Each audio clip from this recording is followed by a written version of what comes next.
Welcome! On today's episode of Species Profile, I'm going to talk about Ankylosaurus.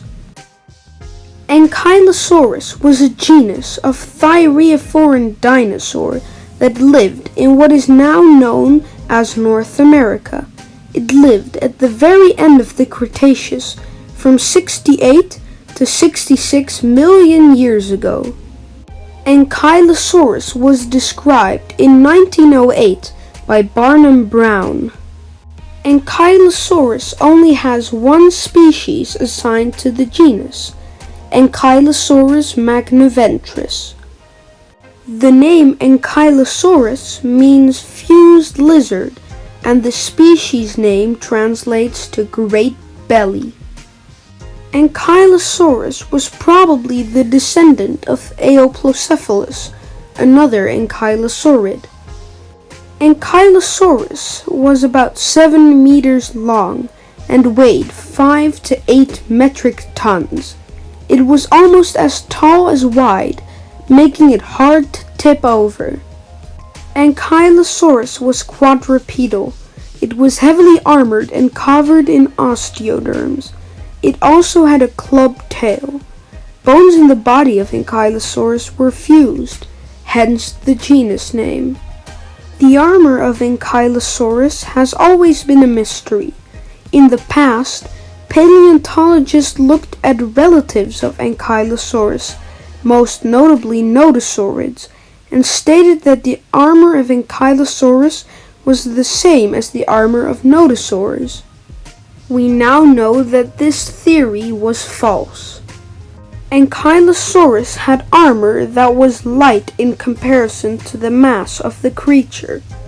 Ankylosaurus had a low and wide skull with 4 horns, 2 on the top and 2 at the bottom. The skull ended in a broad beak.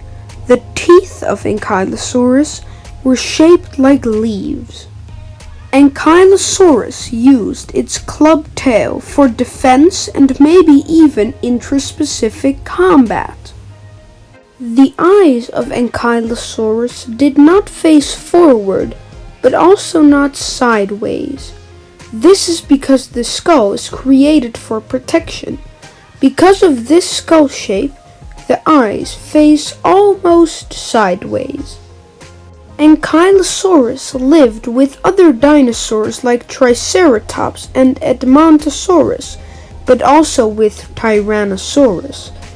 It would have been a prey of Tyrannosaurus, but would have not been on the main menu.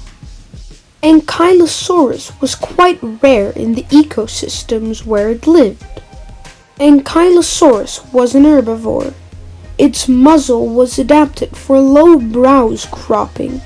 It would have eaten ferns and the flowering plants. It also ate tough leaves and fruit. It was once hypothesized that Ankylosaurus had a vocalization chamber in its nose. This theory was later debunked because the sound made by tetrapods doesn't come from the nose, but from the larynx.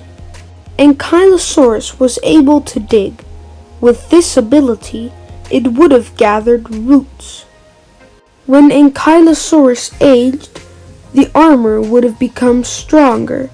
The ribs started fusing to the vertebrae when an individual became an adult. Well, that was it for today. Thank you for watching. Comment which creature I should talk about next, and I hope to see you later. Bye!